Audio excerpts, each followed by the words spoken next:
You're listening to the School Leadership Reimagined podcast, episode 68.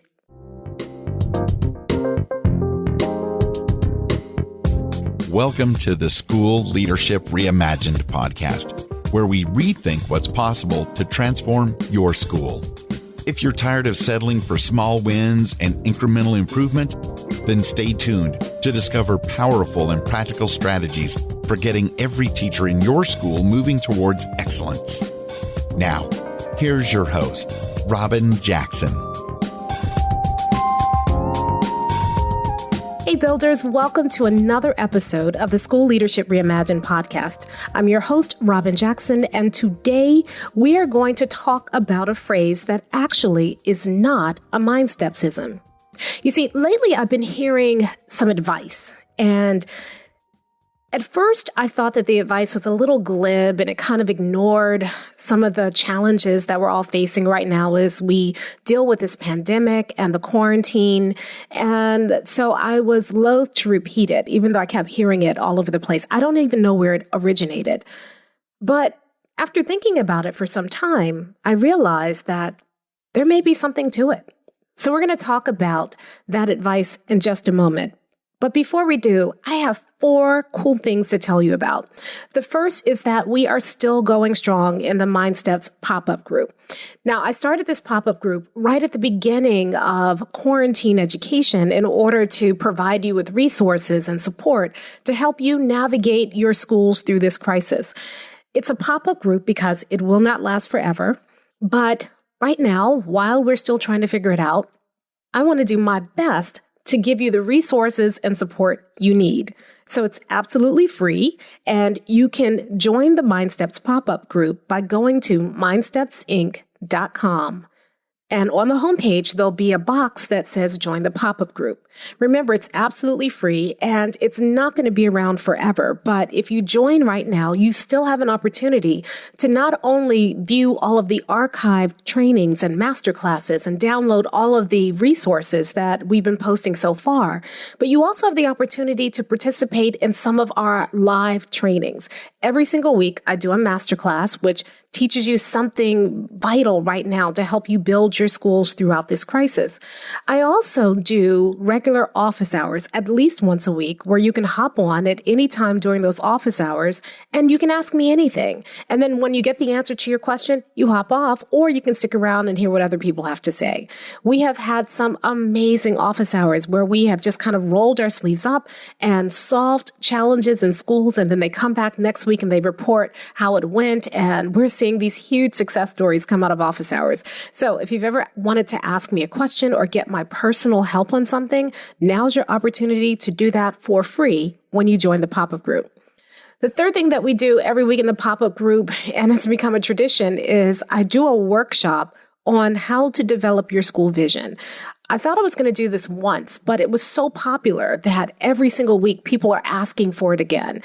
Because during that workshop, I spend the first 10 to 15 minutes kind of talking you through how to develop your school vision. And then the rest of the time we workshop. You actually use the time that we're together to build your vision, and you get my feedback and guidance. Now, normally that is something that is only available in our private workshops or at Builders Lab. But right now I'm seeing such a need for it that we're offering that every single week inside of the pop-up group. So again, go to mindstepsinc.com to join the free pop-up group, and you need to move quickly because it will not last much longer. We're probably going to go another month, and then we'll start disbanding the pop-up group. So now's your shot to get that training and access to all of those resources absolutely free. And again, go to mindstepsinc.com and look for the sign-up place on the page for the pop-up group. Now, the second thing I want to talk about, and I'm really excited about this because this is good news. Those of you who have been following my book writing journey on Facebook, you already know this. But for the rest of you, I finished. The manuscript is done. And the working title of the new book is Turn Your School into a Success Story: How to Make a Dramatic Difference with the People and Resources You Already Have. I poured everything into this book. This is the most comprehensive kind of practical book that I've written so far. And it really takes you through the entire buildership model, from how to develop your vision, mission, and core values, to how to get your people on board and committed to those vision, mission, and core values, to how to then identify what is your biggest obstacle towards achieving your vision, mission, and core values. And then finally, how to develop a plan to remove that obstacle so that you make significant and steady and dramatic progress towards achieving your vision, mission, and core values in your school without having to fire anybody, without having to wait for somebody to leave, without having to wait for resources or money. How to do that right now with the school that you have. And what's really amazing to me is that the principles that I write about in the book are the principles that I've been seeing builders practice right now during this pandemic. I knew they worked before in normal times because we have hundreds of success stories of schools who have applied what I've taught you over the years and what I've been writing about in this book, and they've seen these dramatic, transformations of their schools. But what's really heartening to me is that the people who are practicing these principles during the pandemic are also developing success stories. Theirs is not a story of just survival. They are thriving in the midst of this crisis. So it's kind of, heartening to me to know that the things that I'm writing about in this book, they not only stand the test of time, but they have now withstood a pandemic. So they work. And I'm so happy to be done. Y'all, this has been a long journey.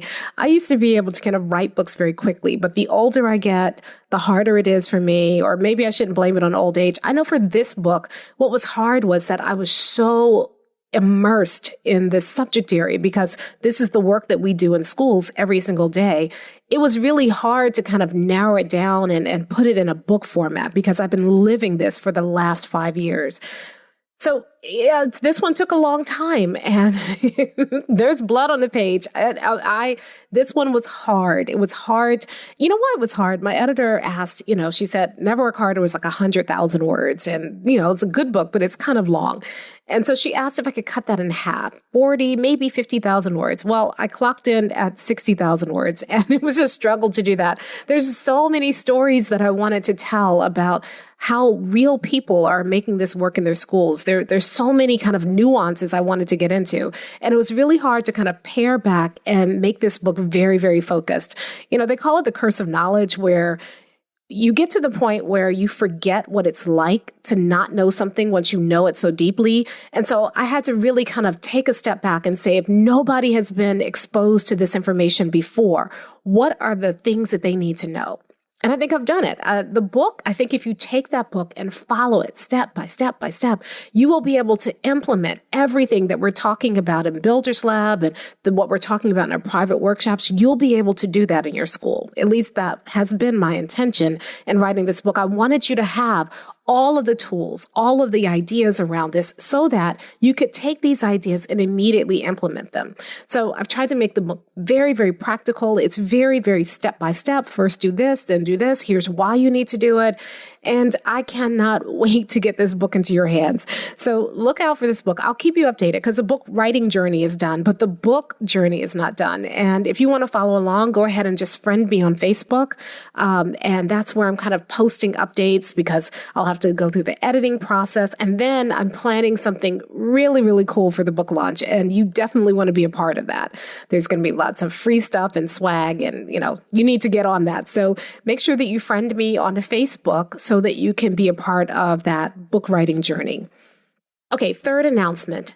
Builders Lab is still happening. In fact, now that the book is done, my team and I are spending a tremendous amount of time really kind of putting flesh on some of the contingencies that we've been figuring out.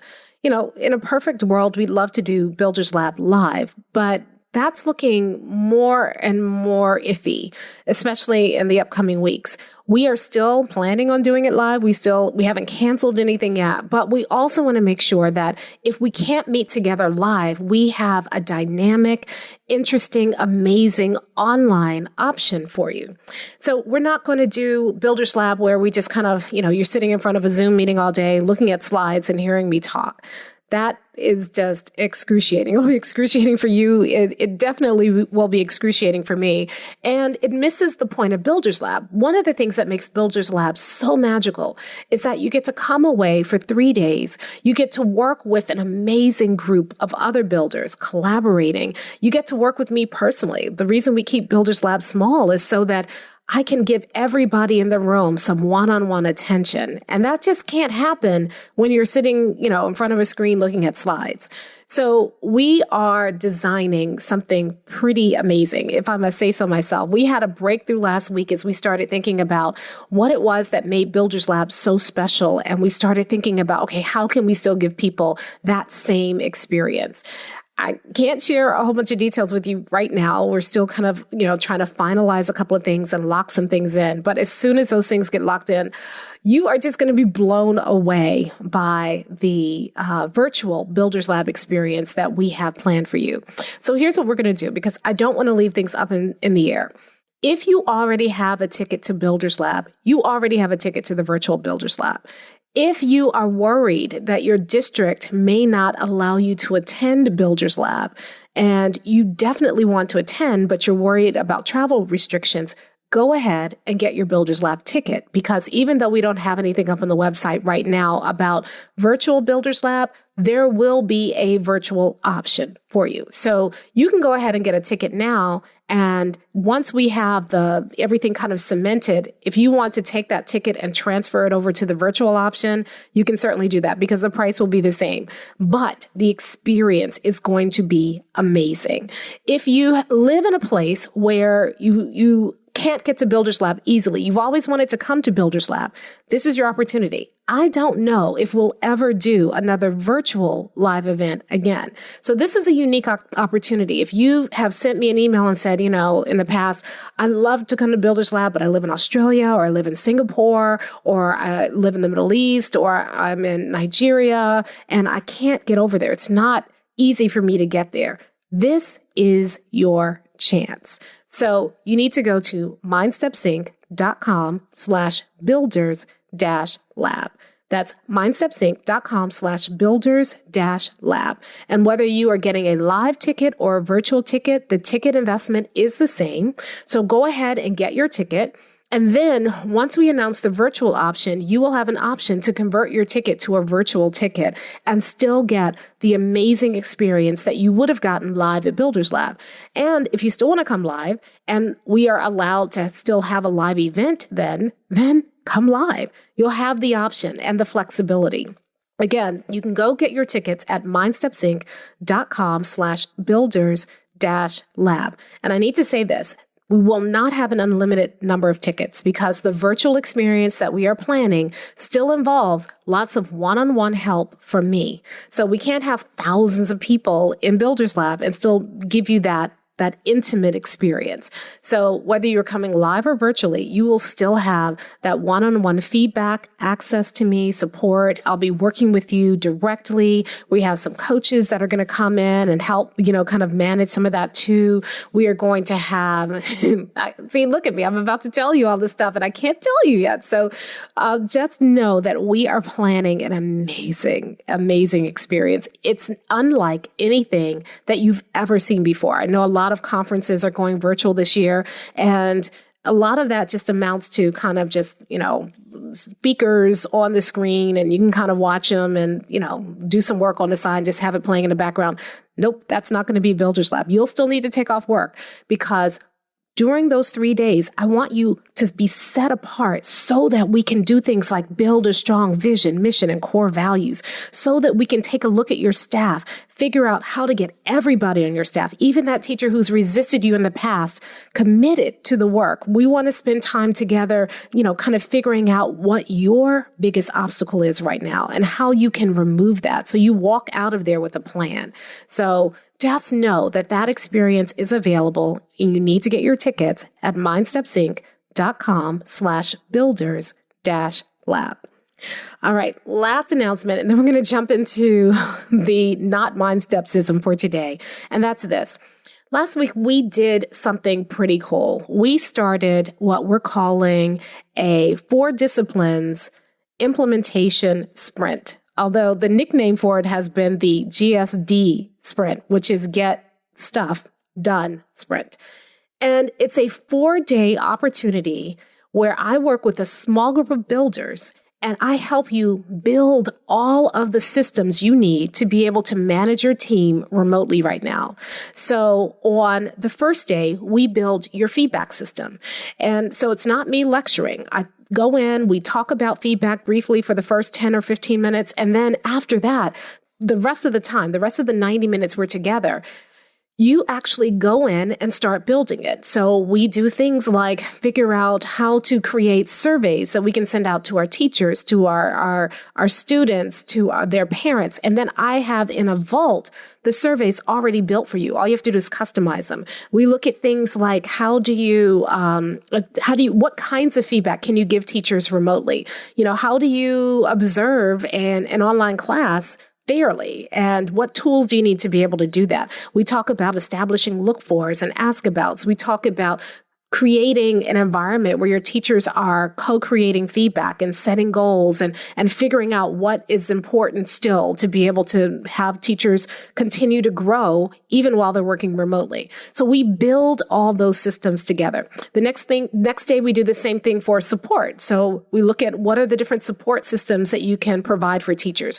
We also look at how you can support teachers emotionally, how you can support them as they're dealing with their own kind of secondary trauma.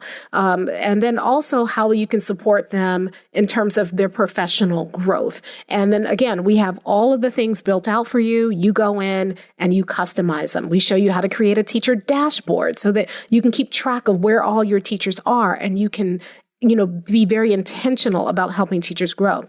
The third day, we talk about accountability. So we teach you how to create a virtual master schedule so you can keep track of all of the different classes and activities that are going on in your school right now, and they all are in one place. We talk about how you can help people remain accountable to doing the right work, even though they're working remotely and you can't check on them in the same way. And then again, all of the tools are already built out for you. You just customize them and launch them.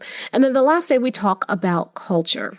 And this one is where we actually show you how you create and control the narrative around your school right now, especially because in the next few weeks, now that everybody's kind of settled into this new way of doing things, you are going to start to have culture issues raise up. So how do you create a healthy culture when everyone's working remotely? And again, all those tools are there for you, and I work you through each of those tools.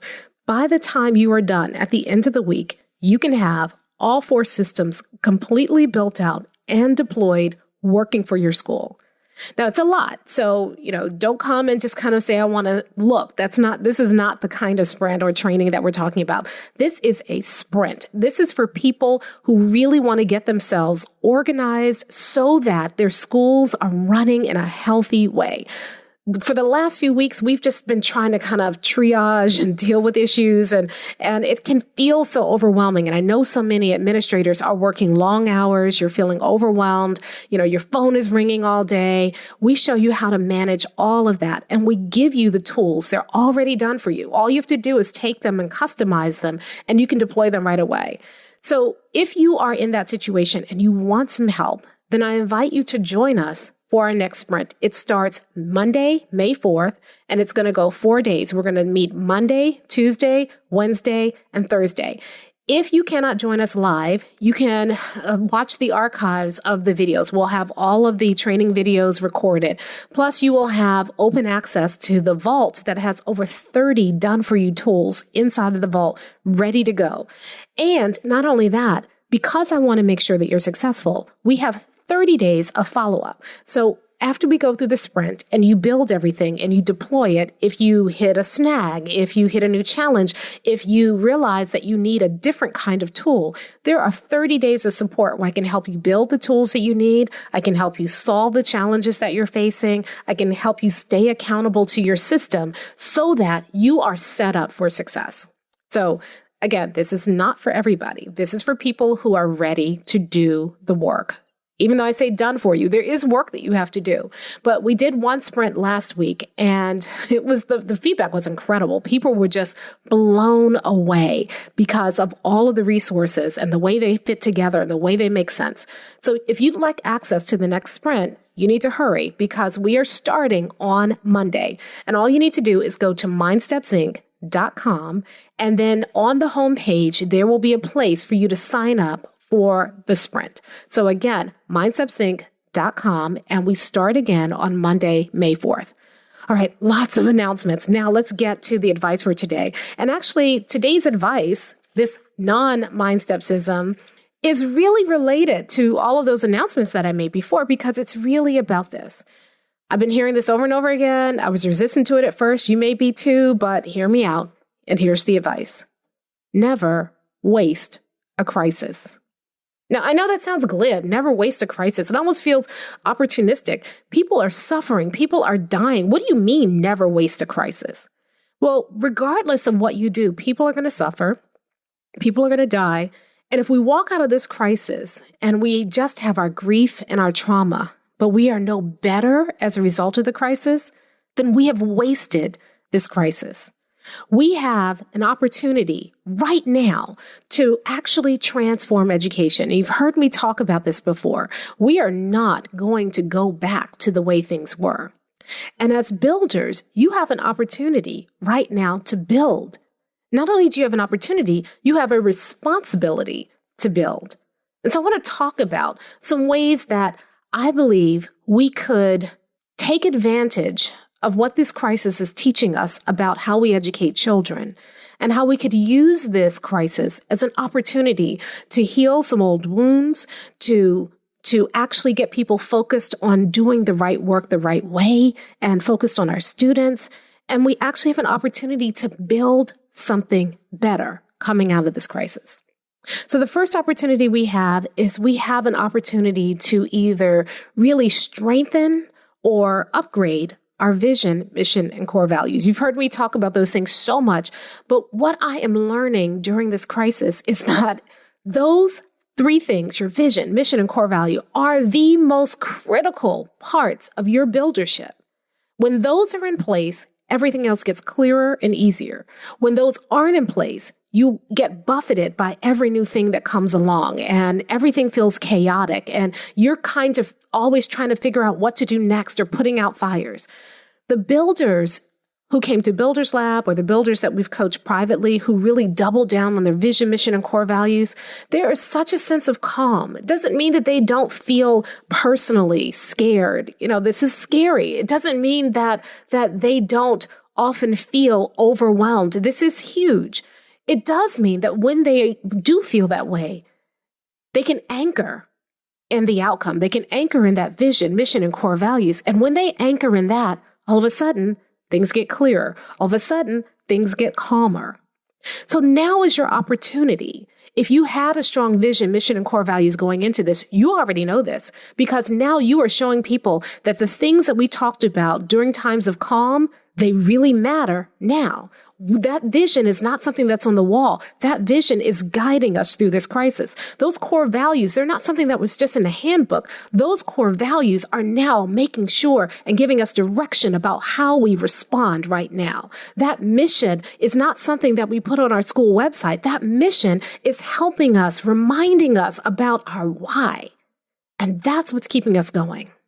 Now, if you didn't have a strong vision, mission, and core values going into this, now is the time to do it. You have everybody's attention. And right now, because of the nature of this crisis, we are having to decide what is really important and what is not. So now is a time when everybody is focused. It's clear what is really important, what's not. Remember, your vision, mission, and core values answer three questions. Your vision answers the question, what are we building? Well, if you have a flimsy vision and you were building something that didn't matter, that it's gone, right? Because even though we are no longer meeting face to face, we are in quarantine right now. If you have a strong vision, you don't stop building. So if you don't have a vision, now's the time to get one. And again, I mentioned, if you really want to establish a strong vision, you need to join us in the pop-up group.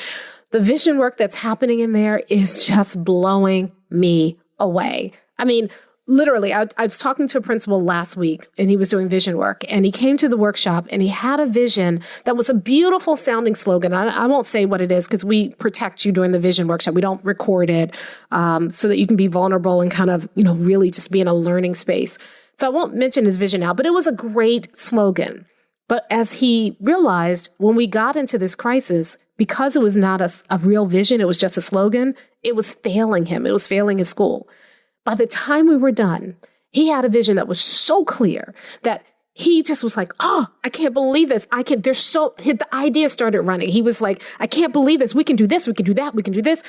All of a sudden, those closed doors for his school opened up. All of a sudden, he could see his way through this crisis to the other side. He could see the opportunities within this crisis. He got excited. No longer was he just focused on how do we get through the next couple of weeks of the quarantine. No, he was focused on what are we going to build now and what will our school look like on the other side. That's what a vision will do for you. If you're having issues with not everybody getting online and people writing nasty notes and people complaining about what you're asking them to do and why do you need to be in my classroom and how come I have to use Google Classrooms? If you're having any of that right now, you need core values, because if you have core values, they tell everybody this is how we handle conflict. This is how we handle stress. And when those core values are established, you don't get the whining, you don't get the complaining. People just get to work. If you don't have a strong mission right now, now's your chance to double down on it.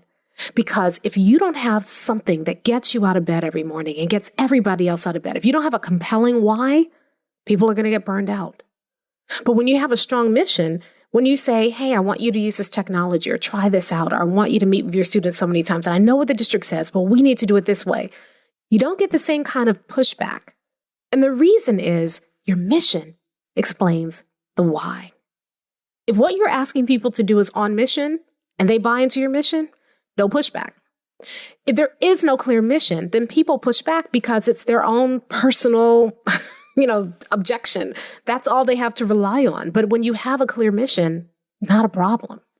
So the first opportunity that we have right now is that if you never had a vision, mission, or core values before, if you never saw the value in having those before, now's the time. Because what this crisis is revealing is that there's a huge divide between the haves and the have-nots. And it's not just an economic divide. There's a huge divide between the schools that have clarity and the ones that don't. And although we're all quarantined together, when we do go back to school, whatever that looks like, that divide is going to get even wider, because the schools that have that clarity, that have that sense of purpose, they are building now so that when they return, their kids are going to thrive. And the schools that don't have it, they are floundering right now. When they get back to school, they are going to continue to flounder. The divide's going to get bigger.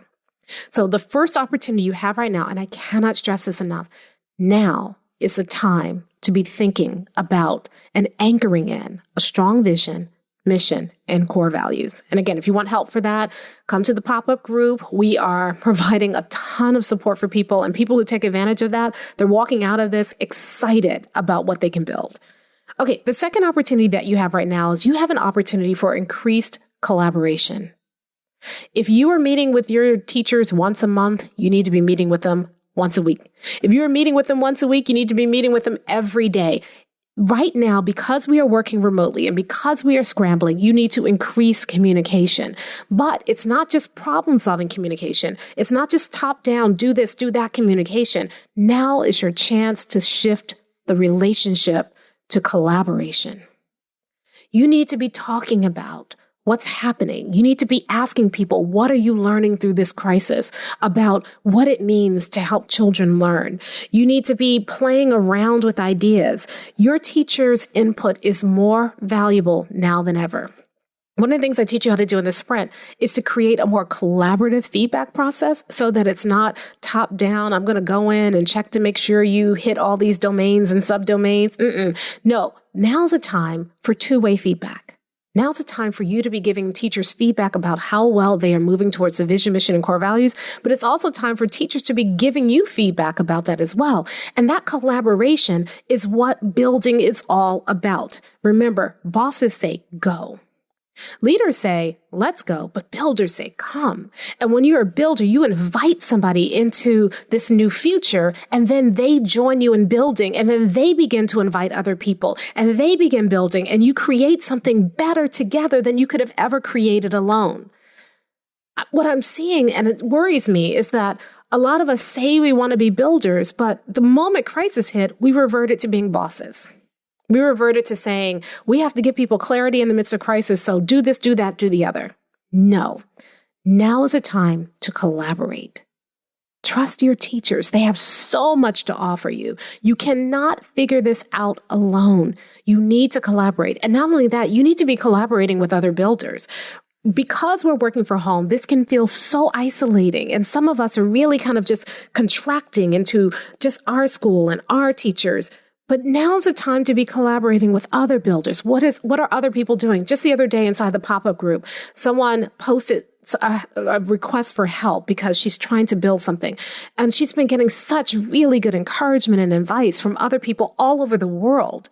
Now's your time to be collaborative, and to not just be collaborative so we can get through the crisis. Now's your time to start establishing new relationships with your teachers, with your colleagues, so that when we get through the crisis, you now have a network of other people who are going to continue to pour into you and into whom you will continue to pour, and so that you get better, because builders build other builders.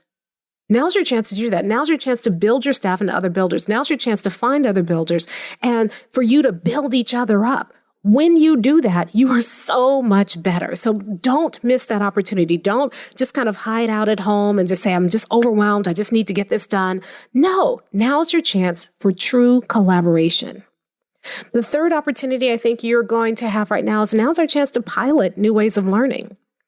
I don't want to see every single teacher doing the same thing. Now I want my teachers experimenting. So if I were in your shoes, I would be having teachers pilot different processes. I'd say, okay, what are you interested in? Okay, I want you to try that. What are you interested in? And the goal of the pilot is not to just play around with cool technology.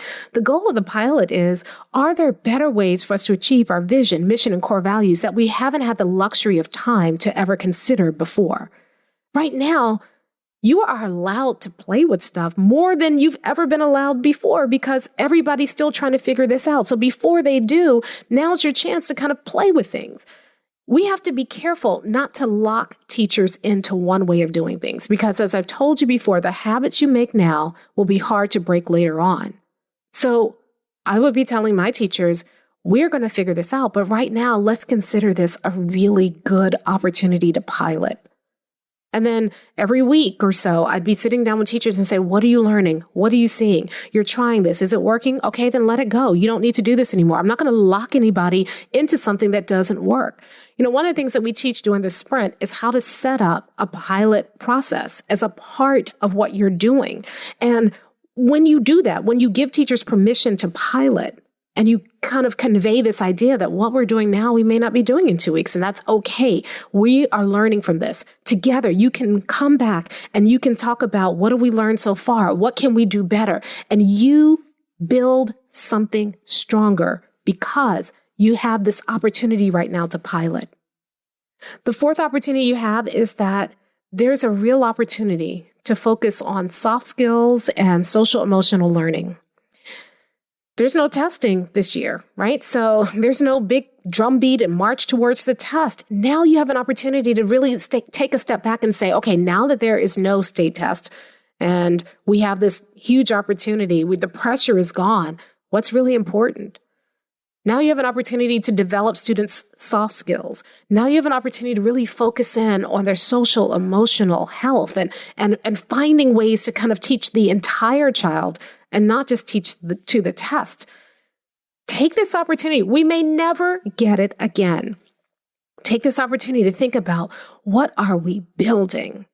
And what does that mean for our kids? And how can we support kids in ways that we may not have felt permission to support them in before? And how do we do that in a way that nurtures them? Play around with that. And if you do that enough, you may never go back to this teach to the test mentality. Instead, you'll do something far more rich and far more rewarding, because you will be able to now teach the entire child. The fifth opportunity we have right now is one of the things that this pandemic has exposed is that there is a real equity divide. Now, for years, we've been talking about equity and people have been able to kind of brush it under the rug or to feel satisfied because they endured an equity speech and then they, self-flagellate and say, oh, I'm a part of the problem and I feel guilty. And then after the speech, they go back to their lives because they feel like that was the work. When in reality, the work is we have to make sure that all of our kids have an equitable education. Well, now's an opportunity to revisit equity and talk about it in some real terms. And now's an opportunity to see where the equity divides exist for your students and fill them. And the last opportunity we have right now is we have an opportunity to reconsider how we educate children. We have an opportunity to ask ourselves, what does it really mean to learn? We have an opportunity to think about what does learning look like and how can we provide students with meaningful learning opportunities that are context agnostic. We don't know whether or not we're going to be back in the fall. We don't know if classrooms are going to look different or how they're going to look different if we go back. We don't know whether if we go back in the fall and then we have to start doing quarantine again.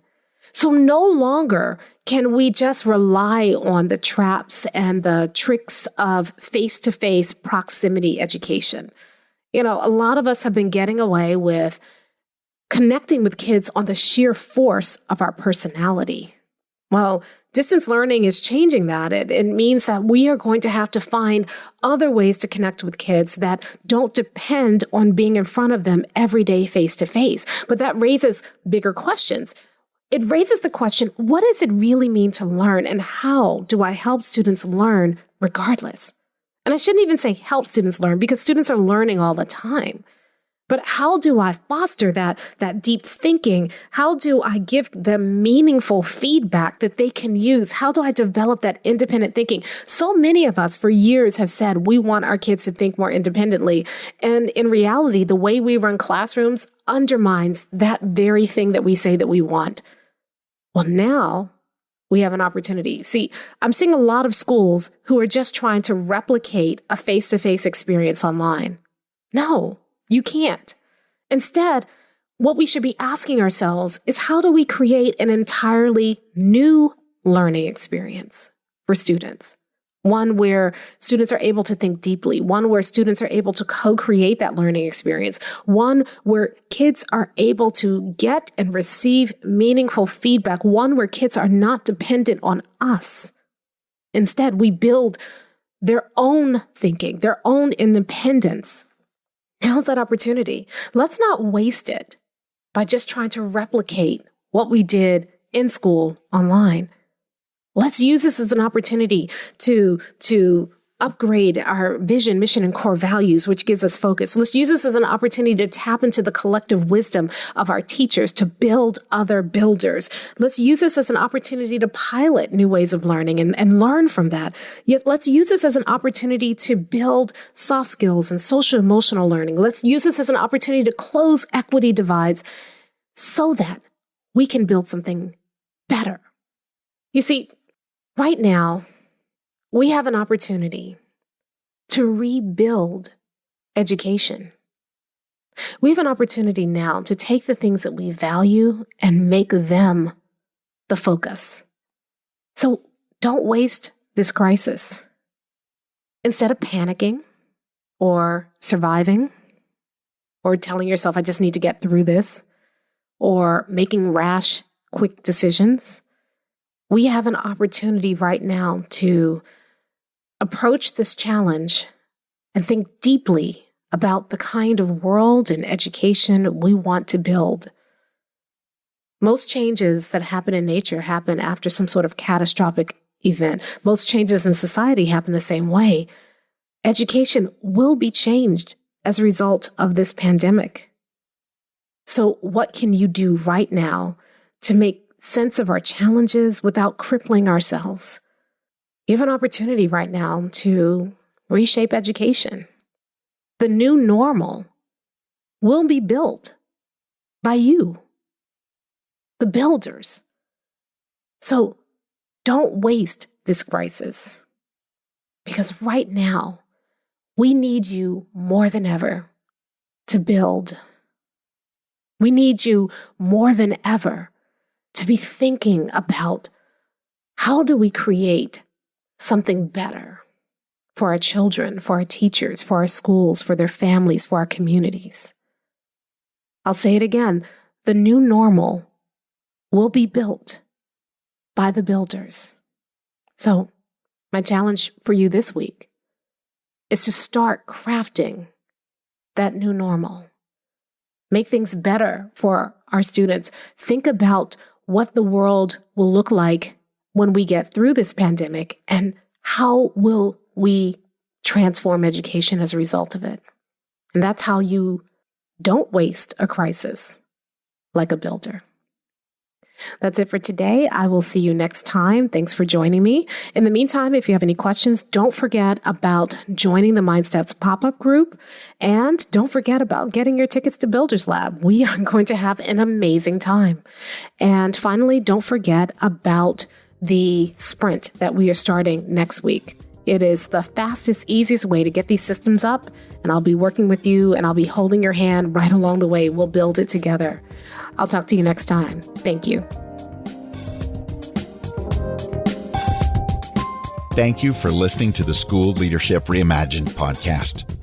For show notes and free downloads, visit schoolleadershipreimagined.com. School Leadership Reimagined is brought to you by MindSteps, Inc., where we build master teachers.